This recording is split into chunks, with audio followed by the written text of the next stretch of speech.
When it comes to generative AI, one issue that people have been very upset about from the very beginning is something like copyright. The fact that various artists' work, and I'm here talking about visual artists and also authors, that their work was taken and used to train generative AI models.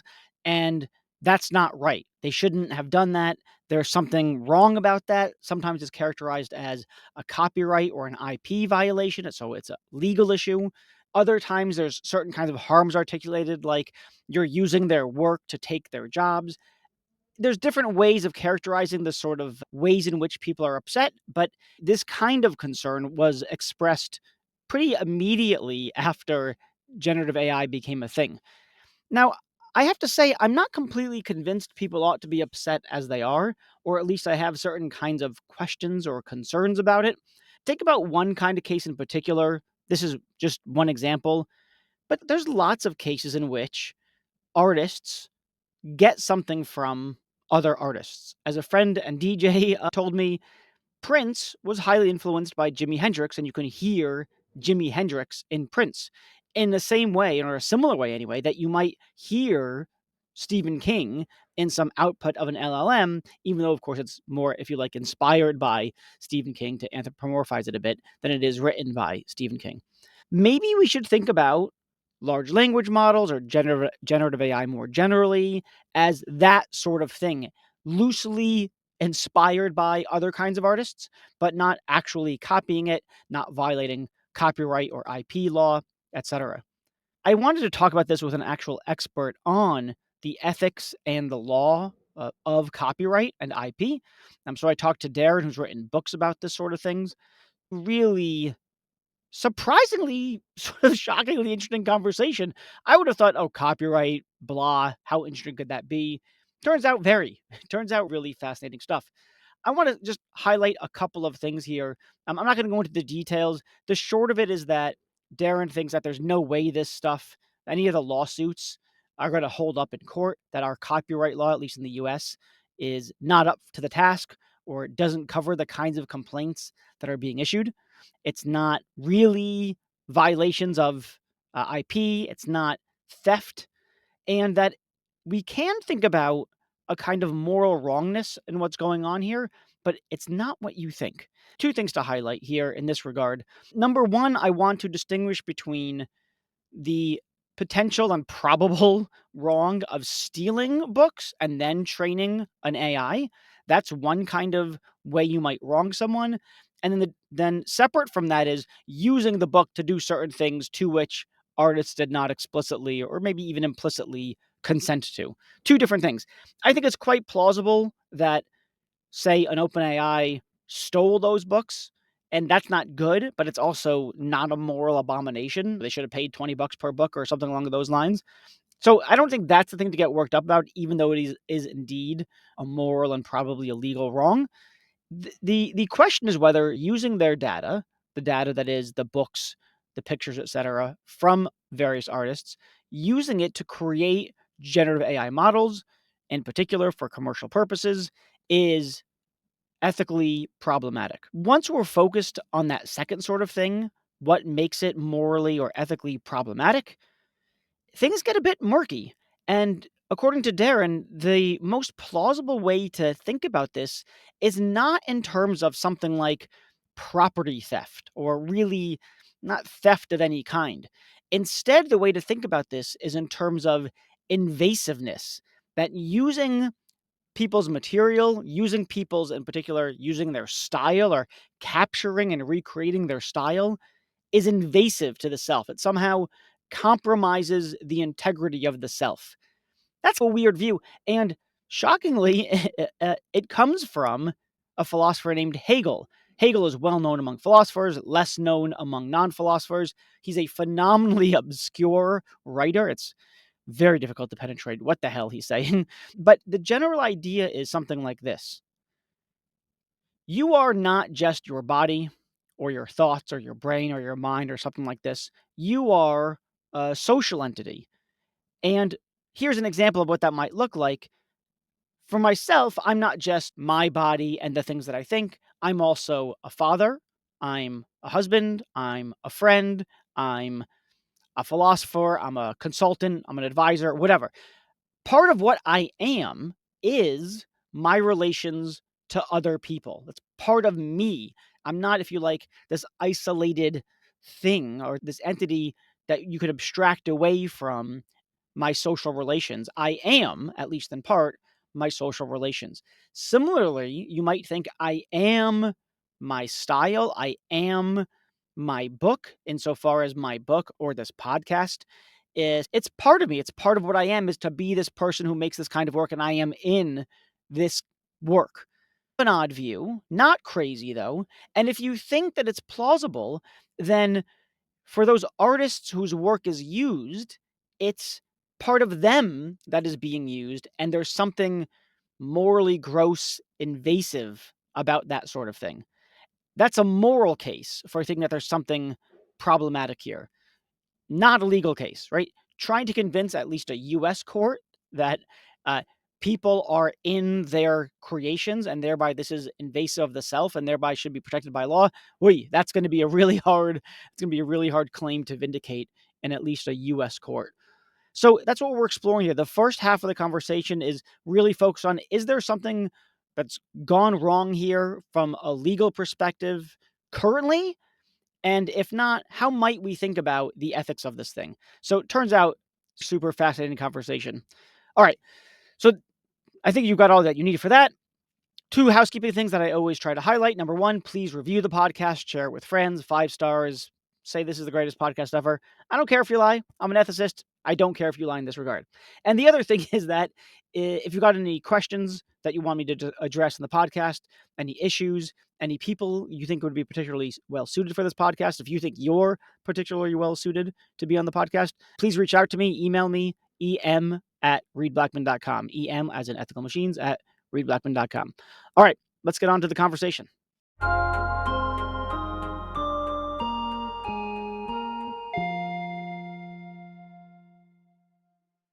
So there's a lot of authors getting very worked up because their books were used to train ChatGPT and probably other large language models as well. And the main objection seems to be something like, they're taking my work, they're using it for purposes for which I did not intend, and now they're making money from it. Now, suppose I take this position. This is not, I don't know that I hold this position. It's something that I'm trying on. What are you all worked up about? Your book is one book of, I don't know, thousands, tens of thousands of books and other kinds of text, right? Millions, right? So it's such a tiny percent. Your book is not being reproduced. The large language models, they don't have access to their training data. They can't copy paste from their training data. They're not writing books that realistically compete, as far as I know, with any of those authors. So I don't know. It just seems to me like, yes, they used your book for purposes to which you didn't consent. Then again, people use my books for all sorts of things that I didn't consent to, like using it as a doorstop. Whatever, I don't care. And it's such a small contribution. So I guess my question is, why should authors be worked up about this? Is it some kind of ethical, if not legal, theft? First, you're right, there's millions of authors whose stuff is being used, from the very famous to the really mundane, right? All these language models do is just scour the internet for content, and they just grab it all indiscriminately and just take it all in. And it's not just the language models, right? It's the visual equivalents too. Midjourney, things like that, doing the same thing and getting the same lawsuits that are coming about. Yeah. A really pedestrian concern, it's that they're being shoved out of work. So all these writers, particularly the mundane kind, and the artists who are commercial artists creating covers for fantasy books and things like that, are concerned that their stuff is being used to train a thing that is going to compete with them directly and is going to win. It's going to shove them out of the industry by doing what they do faster, cheaper, and frankly better in most cases. Yeah, there's a bit of butthurt going on there when you come right down to it.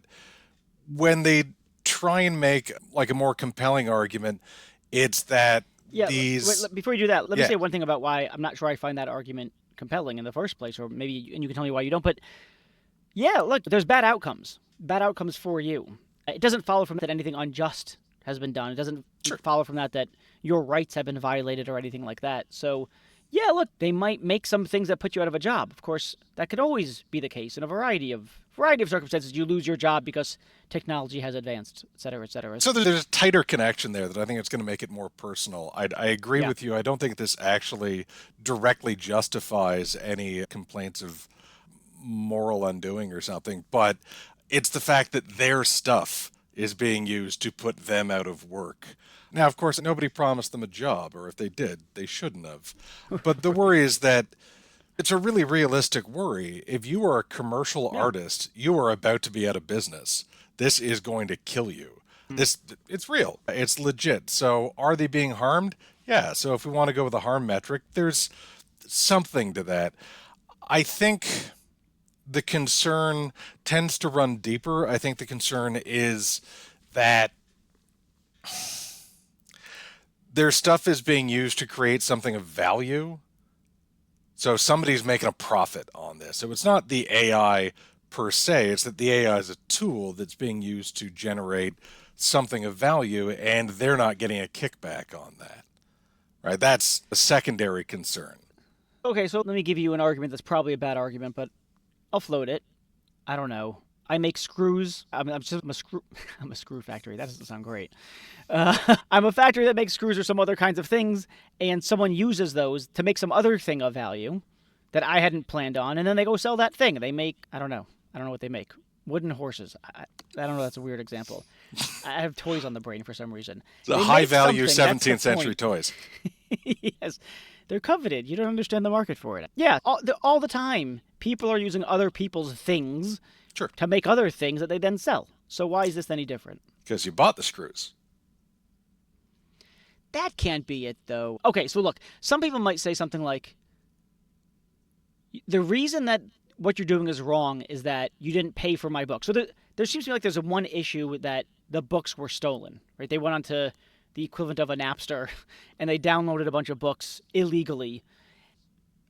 But suppose that, say, an OpenAI had paid for all the books. And then they'd still done it. I take it that the author still would have been like, whoa, whoa, whoa, whoa, you bought my book, but I didn't say that you could use it for that.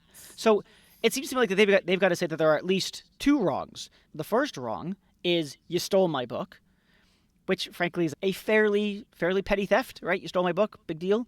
And the second wrong is you used it to train an LLM, which now is going to put me or others like me out of business.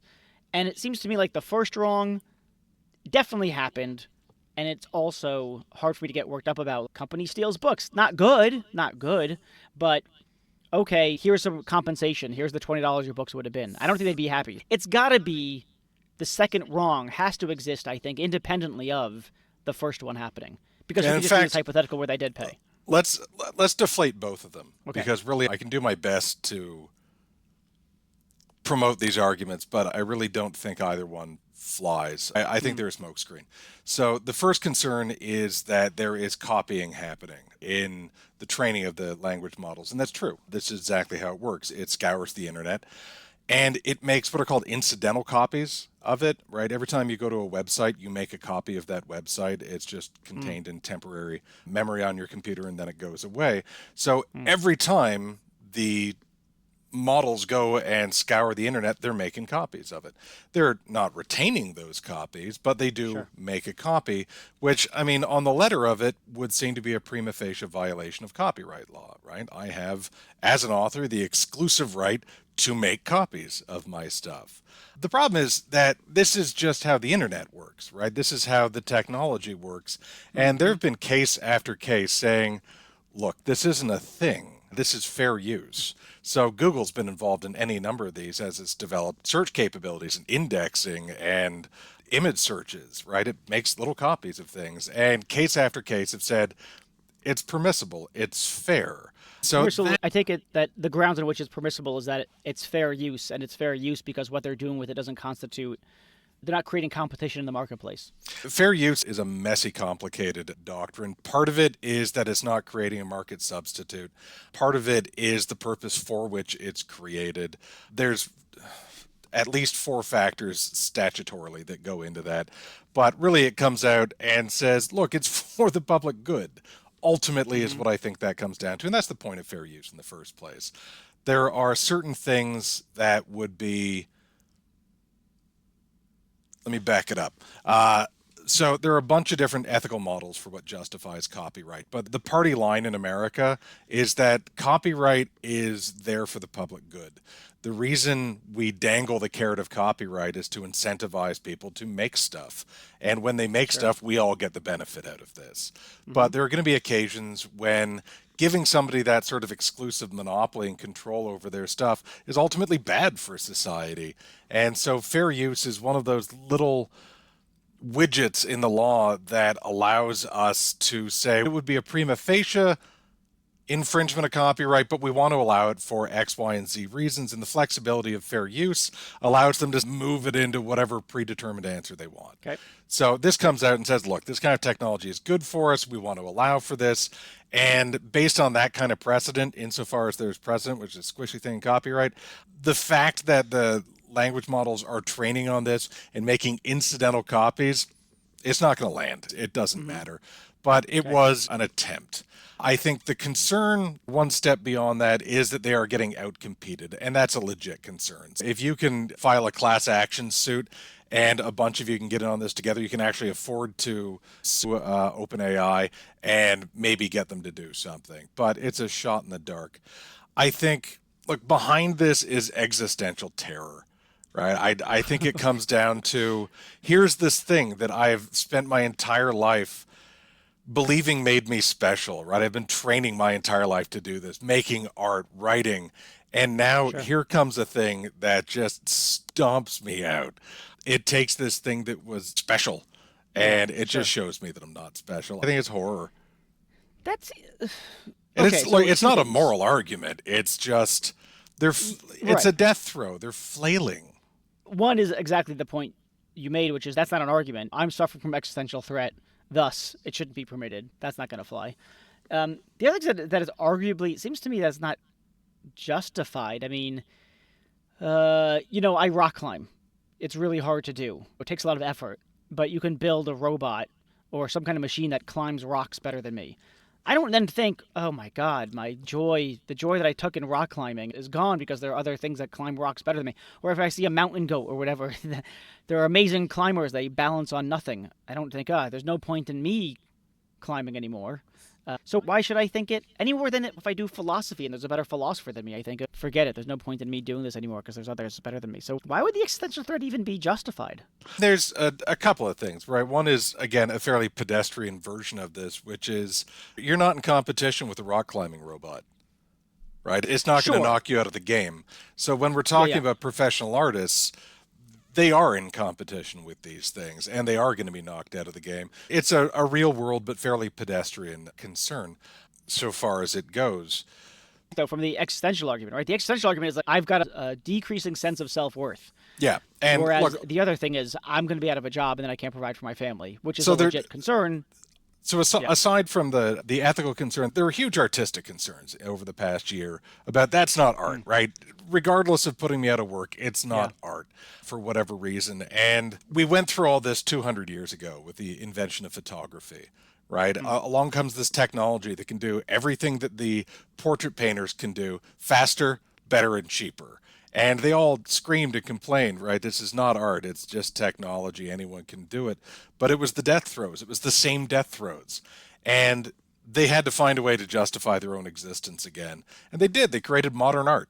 That's where modern art Hmm. comes from because they were being outcompeted by photography. And it's going to happen again, right? The artists are going to have to figure out how to compete with it. But you brought up a really good point, which is why should they give a damn, right? Why they can still make art, they can still write, they can still make art. They just can't make a living at it, or at least that's the risk. So if the reason you were making this was to produce a product, if you're a product-oriented artist, you are in trouble. But if you are a Hmm. process oriented artist and you were doing this because you like expression, you like getting this thing out of you, you like creating whatever that is, then Right. this is no threat at all. You can keep doing what you're Sure. already doing. But I think so we've got the we've got the basic complaints about copying and I AI is just doing what artists have always done. It looks at a bunch of art, it tries to replicate that art, it learns, right? It's no Sure. different from how I learned to draw or how you learned to write. You've read a bunch of stuff, and out of that sort of soup of observation, you learn how to do a thing. It's what artists have Yep. always done. And Yep. nobody goes around suing other artists for looking at their art so that they can be in competition. It's Yep. just, it's the fact that it's a computer, right? It's the fact that it's AI. That's Hmm. what bothers them, right? That's the existential thing. That there was this human thing, at least when I was having humans compete with me, it was humans. But now it's being drained of the humanity. At least I think that's the worry. Again, I don't think there is an ethical argument to that. I think there's one ethical argument behind all of this, and I don't think that's it. Yeah. So, what is that ethical argument behind these companies are unjustified in using my material for those things, even if they've purchased my book? It's the worry that the one, so when AI create something, whether we're talking about ChatGPT or we're talking about Midjourney, whether it's textual, visual, whatever, it all goes into this soup. It makes data connections between all the stuff that it's studied, and then it makes that. And in most cases, it's not copying anything any more than an artist Hmm. who relies on their own memory is copying anything. There's weird little exceptions, like you showed enough pictures of Mickey Mouse, it now knows what Mickey Mouse looks like, and it can draw Hmm. Mickey Mouse. That's a potential copyright infringement. Fictional characters are weird for that reason. But aside from that, it's not actually copying anything, with one weird exception. It can copy style. Hmm. So I've dealt with both visual and textual AI enough now. It's developing a default style. Like ChatGPT just screams its own nature. At this point, it is a very bland but recognizable style in Mm. the default. And Midjourney has a couple of default styles and they're recognizable. So I'll see a thing on the internet. I'm like, that's Midjourney. I know it when I see it. So that's Mm, true. yeah. Just left to its own devices, it will just produce a thing that is recognizable. But I can also tell it to write in the style of the Beastie Boys, or write in the Yeah. style of Shakespeare, or paint in the style of Monet, or paint in the style of Mondrian or something, and it can do that. And that's So, when things yeah. start to get a little problematic. Yes. Explain to me why that's problematic. I mean, one thing that I had to rely on my DJ friend to give me the example, but it was something like Prince is really influenced by Jimi Hendrix, and you might say something like, "Oh, you can hear Jimmy in Prince's music." But you wouldn't say something like, and so Prince owes Jimmy money. Maybe some gratitude or something along those lines, but you wouldn't, no one thinks to accuse Prince of theft, I don't think. Tell me if I'm wrong, but oh, Prince stole that from Jimi Hendrix, and so his song is morally bankrupt or something like that, or it's fruit from the rotten tree? Spoiled fruit of the, what the hell's the metaphor? I think you need to back away from the metaphor. So, Yeah, maybe I'll back away from the metaphor.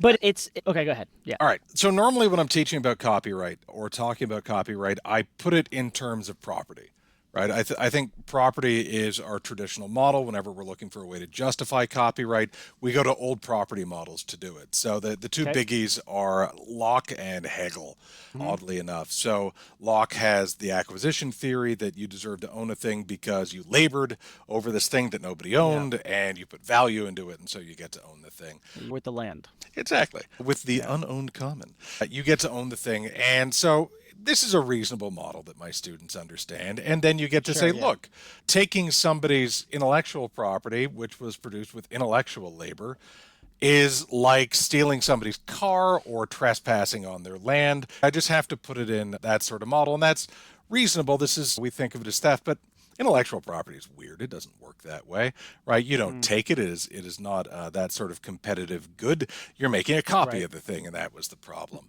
And so when we talk about copying style, we're not talking about usually just stealing a style. It's too ephemeral for that. But there's something beneath this, and I think it is closer to the Hegelian model.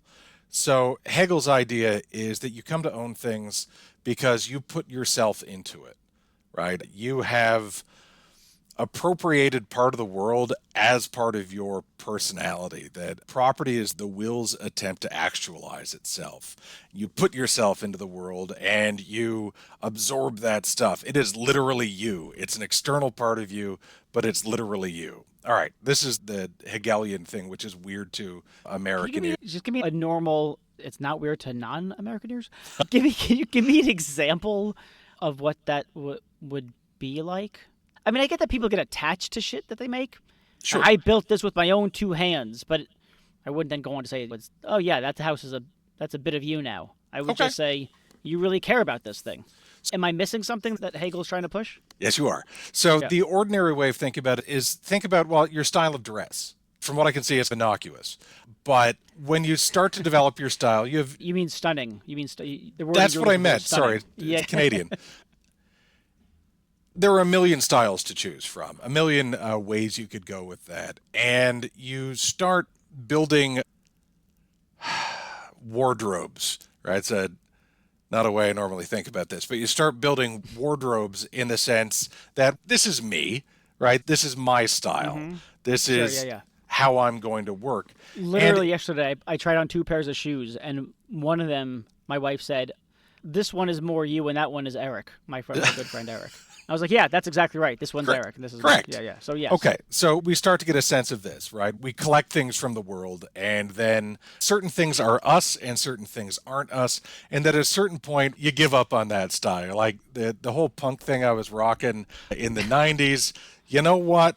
It had its day, and it's time to get rid of that stuff. That, sure. on Hegel's view, is when you don't own it anymore, right? When it no Hmm. longer, it literally embodies your personality. You no longer have a rights claim to it. Oh, man, I'm going to say something wrong again, and I just want you to tell me why it's wrong again. I guess I could see certain things as being a kind of a symbol. They're symbols of you. They represent you in some sense, or they make reference to you. Is that the idea? I put my heart and soul to it. Means something like or this expresses the things that I care about. Do I have to say anything more over and above that stuff in order to be Hegelian about all this? Hegel thinks that you are literally in that thing. This is not metaphorical. This is part of you, which is again It has not to the be a American bit way we think of metaphorical. the individual. It's for him. It's not what you are. Does I mean, not it's not a sex end. doll. What you are on his view does is not limited by the extent of your physical self. Right? It's an arbitrary limitation. Sure. I guess I could see this if you said something like, listen, who I am is partly constituted by my relationships with other people. I Yeah. am a son, a husband, a brother, a friend, a blah, blah, blah, blah. Good. Which means that who I am is not just a matter of something like features of me if you looked at me under a microscope, so to speak, but who I am is fundamentally a social entity. It's I can see partly that with social, partly people. intrinsic, partly extrinsic. I was trying to, yeah. But, and then I guess your point is something like just take that same structural point and apply it to physical objects. Sure. And you'd get the same part of who you are is, yes, you're a brother and a husband and a father and a friend and a leather jacket wearer or whatever the hell. Weird. Think about how closely music associates with style, especially when you're Mm-hmm. younger. Are you a metalhead? Are you a punk? Are you a goth? Are you a preppy? It embodies itself in what you are, which then connects you with other people. But this is the basic idea of the Hegelian model.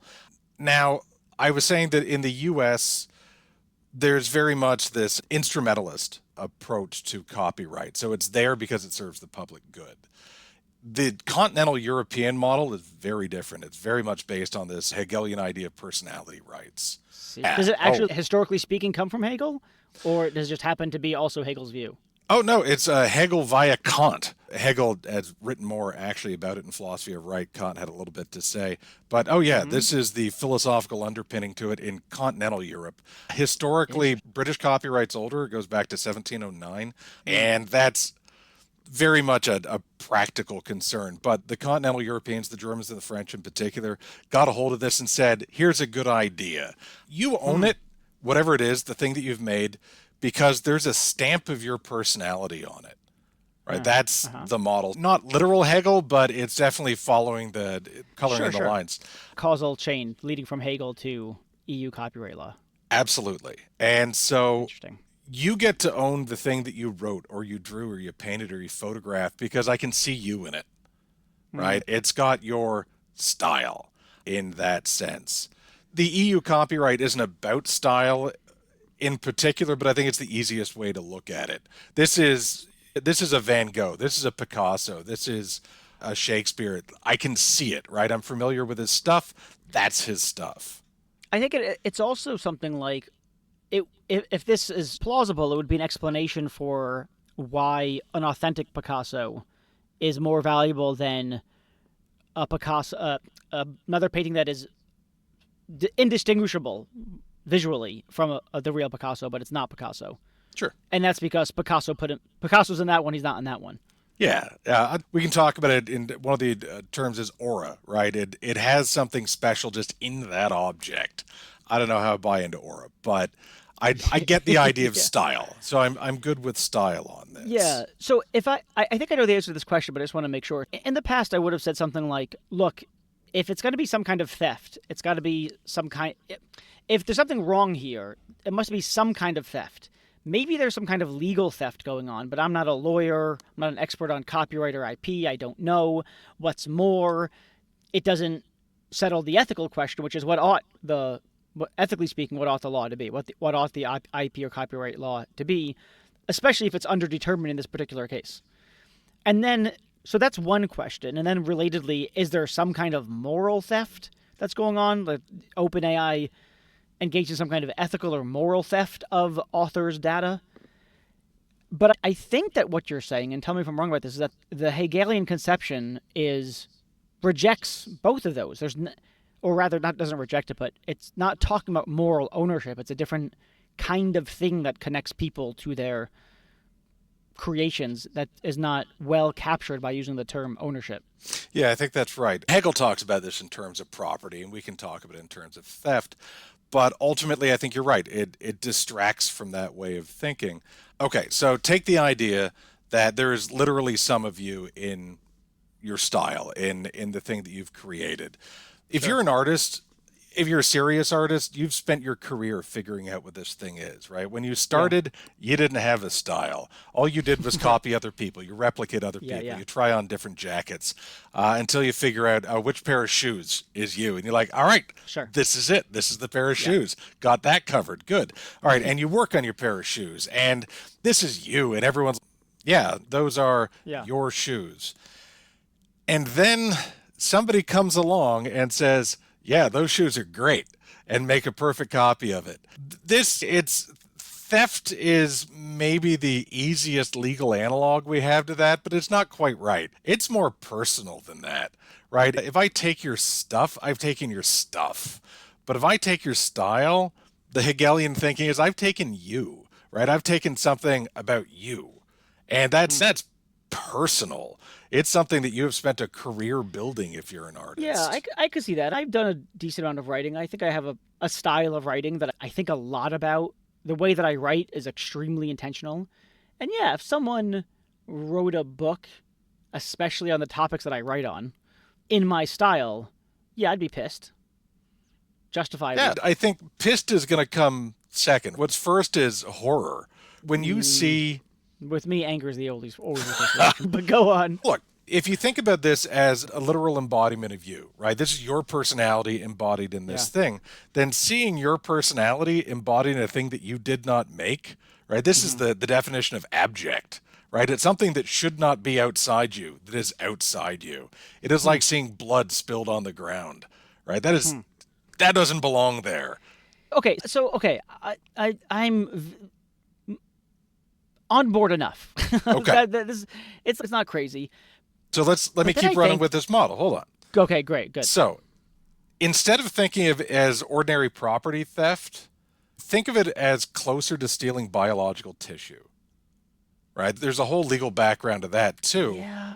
where normally we think in the law, once you've disposed of your biological tissue, you don't own it anymore, right? So when you go to the doctor and they draw blood or take a biopsy or a skin sample or something like that, you have given up ownership of that thing. It's not yours anymore. And you know what? That just feels really weird. It feels really wrong. And there have been a number of cases that have attempted to deal with this.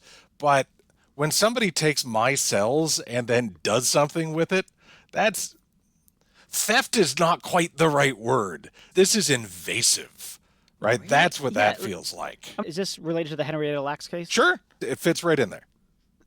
Right, Henrietta Lacks. I don't know all the. There's lots of details I don't know, but something like doctors took certain cells from Henrietta Lacks. She didn't. I don't know if she didn't consent or she didn't know that they were being taken, or they used it. Certainly didn't They used it consent for, in any real sense and probably didn't know. right. I don't think I have this kind of connection to my biological cells in the way that You're others not Henrietta do. Lacks.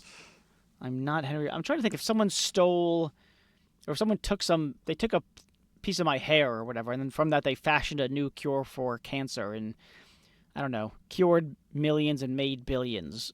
But I think you owe me. You used my hair. Okay, I so don't. you're bringing it back to money. I don't think essentially this is a money issue, but Mm, American law works on money, right? You have to show harm in order to mm. be able to get money back in this sort of civil case. Okay. And so, look, we can, if we're Henrietta Lacks's family, then we can talk about this in terms of harm that you owe us, something like that. And it's not crazy. I think that's reasonable, but I think in other cases where people have had their biological tissues taken, I don't think it's a money issue. I think Hmm. it's an invasion Not issue. fundamental. And I think that's the same sort of thing going on when it comes to style. This is invasive, right? It's not a Hmm. property thing. It can be a rights thing, but it's a right to the integrity of the self, something like that. Yeah. And it's hard to put that in legal terms in America, right? There are ways you can I. deal with style theft Yeah. in the American law, but copyright really doesn't fly that well. Going back to Prince and Jimmy, Yeah. you hear Jimmy in Prince in some Hmm. songs or something like, and there's loads of examples, of course, right? There's tons and tons of examples where you hear X and Y. Would those count as invasive on this analysis? I think it's hard, right? I think it's going to be hard to draw boundaries here. Here's going to be my guess. Prince is like a descendant of Jimi Hendrix.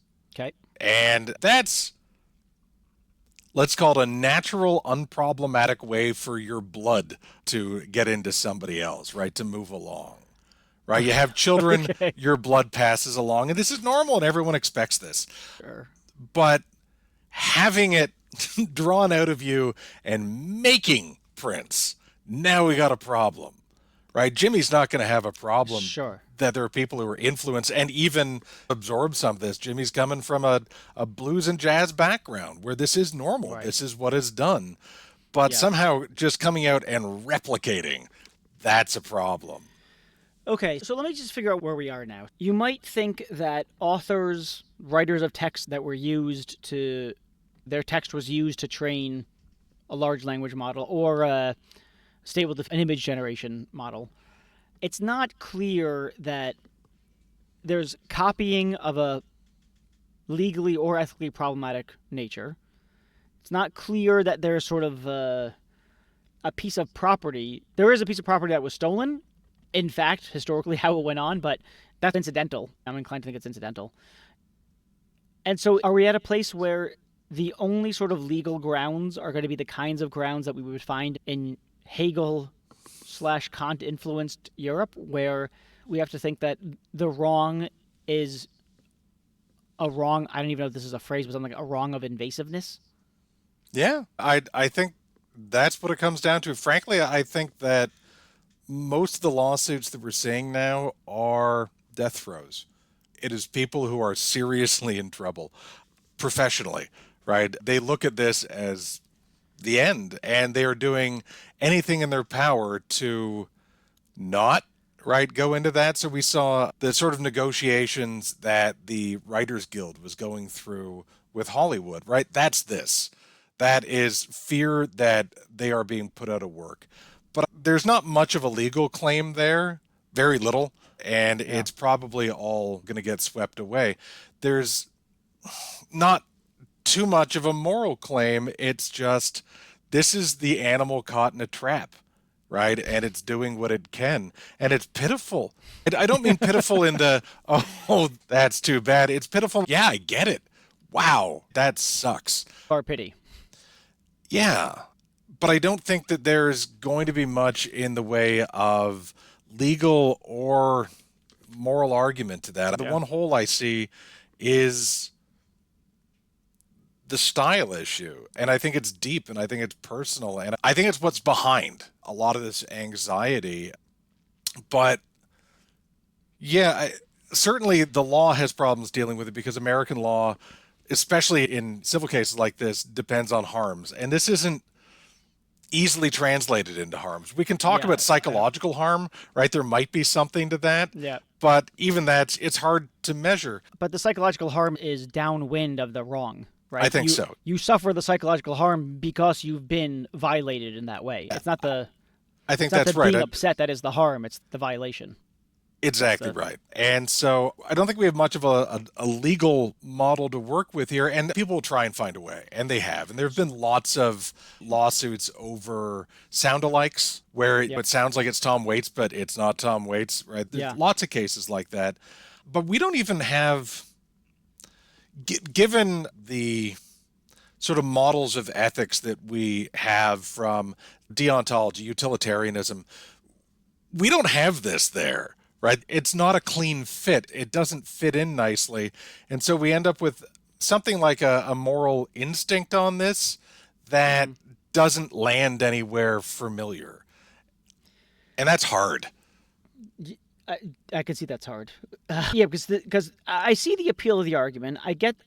There's something about it that I get that seems plausible, or at least at a minimum not crazy. It seems more crazy to think that it's going to find its way into the American legal system. I don't think that's going to happen. Can you imagine the conversation in court? Hegel says, and then forget it. We're done here. Who the hell's Hegel? Trump might say Hegel's been doing some great work. Anyway. It's the best. So let me give you a different sort of argument. There's the rights of individuals and there's the rights of a community. Something along these lines. So it can be the case that I said, okay, look, let's fast forward. Right now, we don't have really good books coming out of a large language model. We don't have amazing art, maybe I'm wrong about this, coming out of a large language model that's really competing with fine artists. So I guess it's art could be competing with commercial artists, so maybe the point doesn't hold. But let's say a book, right? Let's say the thing that writes a book that contends with Stephen King's books or something like that. You tell it to write a horror story, blah, blah, blah. Put the style issue to the side. Stephen King has a certain style. Let's put that to the side for a moment. And we say, listen, Stephen King, he has got a lot of books, but even his books are a very tiny drop in the ocean of training data. And so when those books come out and they compete with Stephen King's books, it's not because of Stephen King's books in the training data. It's because of there's so much stuff in the training data. And so Stephen King hasn't been wronged. But then perhaps I say something like, but the community of writers has been wronged. So the set of writers has been wronged, even though it's not the case that any individual writer has been wronged. Or maybe you would say that the individual writer is wronged by virtue of being a member of a community that was wronged. What do you think about something like that? I like that you're trying to come up with an argument here. I'm I trying. don't think there's anything to it. I think that we would need to locate what the wrong is. So it's not obviously going to be a copyright thing, or if it is, it's very shallow. In terms of are they being harmed from their stuff being used, this is the history of art, right? Stuff has always been used. The only potential difference is that it's AI that's doing it, that's shoving them out of the marketplace. I don't know what's going to happen with AI. I think somebody said this once, probably just a meme on Facebook, but if somebody couldn't be bothered writing it, why should I be bothered reading it? And I think that's probably the way we're going to end up. Why would I spend my time absorbing a novel that nobody wrote? That's really weird. It works okay for commercial visual art because usually that's not there for somebody to spend their time dwelling on. We're going to treat it differently. Again, I don't think there's a complaint I about. don't know. Think about though the completely fake pop stars. Right? Doesn't Japan, or I think maybe it's Japan, has a famous pop star that's completely fabricated? I am so unplugged from J-pop, I really couldn't tell you. But there are certainly people playing with AI out there for art, and it's charting. Something's going on there. Maybe I just have too much hope for humanity, and I think we'll actually care about connecting with other humans. Yeah, totally. You have too much hope. So, I just think yes, we got into the philosophy business for a reason. We want to get to the bottom of things. It's We the want to money. sort of Oh, uncover. It's the money. That's why anyone gets a PhD in philosophy. that's Cash. that's that's the gold. But Yeah, most people just want to feel something, and they don't really care about how they get that feeling. yeah, you could be right. I'm hoping for better on that one. It does require me locking myself in my office to do that. Here's what I think. I work with a lot of artists and a lot of students who want to be artists. And they all have really high hopes, right? They have dreams and they're young. It's the one time they can have it. But those dreams are going to get crushed. There's too many talented artists out there in every possible medium. There's not enough market for all of that. And in any event, the publishers weren't interested in putting good art out there. They were interested in putting stuff out there that will make a predictable profit. Right. Artists are not promised a job. And none of them Yeah. think it's that they've been, okay, I shouldn't say that. I take it back. Some of them think that they have been wronged by not getting their break, becoming the big thing. But objectively, their chances were so Of course. catastrophically low Yeah. that Yeah. AI makes no difference to that. You're getting edged Right. out by humans, you're getting edged out by untalented humans, you're getting Yeah. edged out by a machine. Right? If you're not getting harmed in those two earlier cases, you're not getting harmed in the third case. It's just not a harm thing. Maybe we think that there is like some cultural or social or human value to having art, right? Maybe that's true. Sure. But AI doesn't hurt that, right? Again, we can keep producing the stuff at exactly the pace we do. We just have to distance ourselves from the commercial aspect of it. And you know what? We should. That's absolutely. I think, if anything, this is a good thing for art. I think it's going to force people who actually gave a damn about art to realize that this was a hands-on thing, this was a human thing, and maybe actually start doing it, right? And not because they have this hope of making money. I don't know, man. We're working a cubicle like the rest of us, but you could actually engage with this stuff yourself, and not because you thought you could make a living at it, but because you love it, you enjoy something. And maybe, right, this isn't a harm model. This is great. Maybe this is a new renaissance. This is what happens when photography happens, right? We have to find a new Hmm. reason for art. And maybe this is it. Maybe this is exactly the kick in the pants we needed. Because you know what? 17th, 18th century portraits were tired. They were not going anywhere. These were not great things. And I was reading a study in I think it was the New York Times recently, about the sheer lack of creative output of the 21st century, which is Hmm. surprising. But what great stuff are we producing that we couldn't stand to go and maybe rethink this thing? Yeah, maybe there is reason to be optimistic. Yeah. Yeah. It's not a question whether there's a reason; it's whether there's sufficient reason. But yes. Yeah. So let me get this straight then, just to be clear.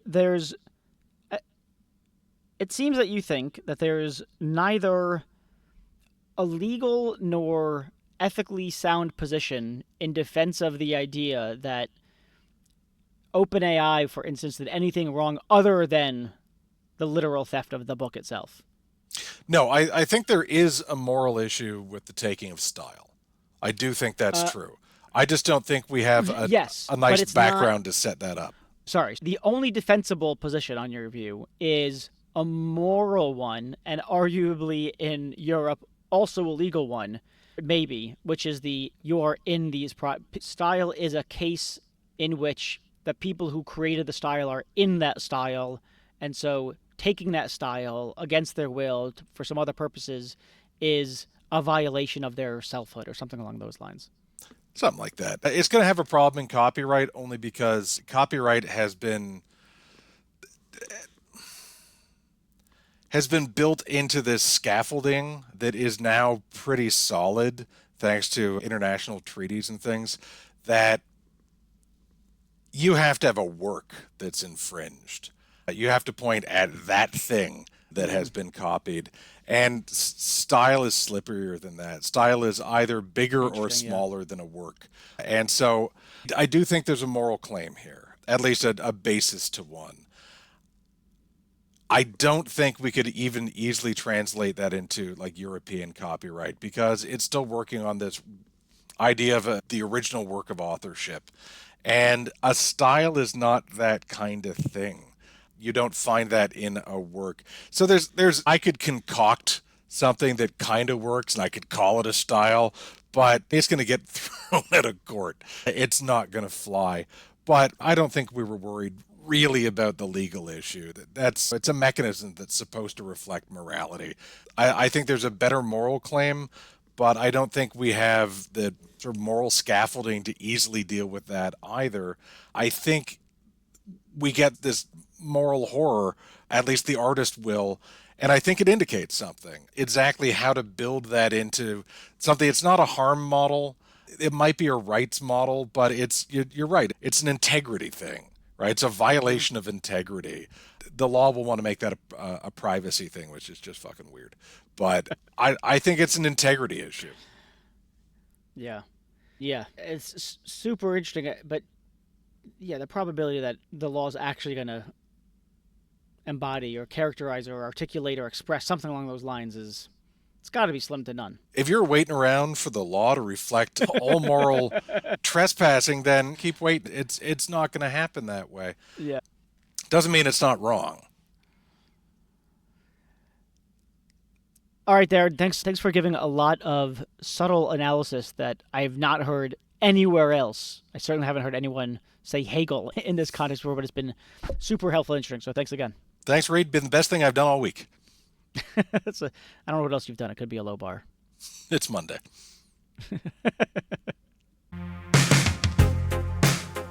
Thanks so much, everyone, for listening. And now let me thank the people who have made this podcast possible. So first of all, we have Delano Alexander. He's been with me since day one. He showed me even how to start recording a podcast in the first place. He does editing stuff. He's been fantastic, and he does really everything I ask him to and more. I've never met anyone else who just says so much. Yeah, I don't know how to do that, but I'll figure it out. What more could you ask for in a producer? Next up, Jennifer Strong, my podcast guru. I don't know what else to call her. She just has advised me on how to design the podcast, how to grow it, and she's responsible for, if you like, this kind of season 2 relaunch and everything around it. So thank you to you, Jennifer. Next up, Meg Marco, responsible for all the excellent artwork. Before I did the artwork, I didn't really know what I was doing. We put it together. It worked well enough, but I think Meg really did a phenomenal job bringing everything together. Garrett Lang, sound engineer that I frankly don't deserve. He's just too good for this podcast. Don't tell him I said that, though. Next up, Benjamin Koltgen. He is a professor of philosophy who has helped me source guests, identify who's interesting, who has things to say, etc., etc. So without him, I wouldn't have anyone to talk to. And then finally, Ashley Wasylenko, who helps with all manner of administrative things, making sure that the podcast guests find their way to the podcast, can schedule the recording, get their bios and headshots, and really just keeping the show on the rails and me organized. Thanks to all of you. Really appreciate all your hard work.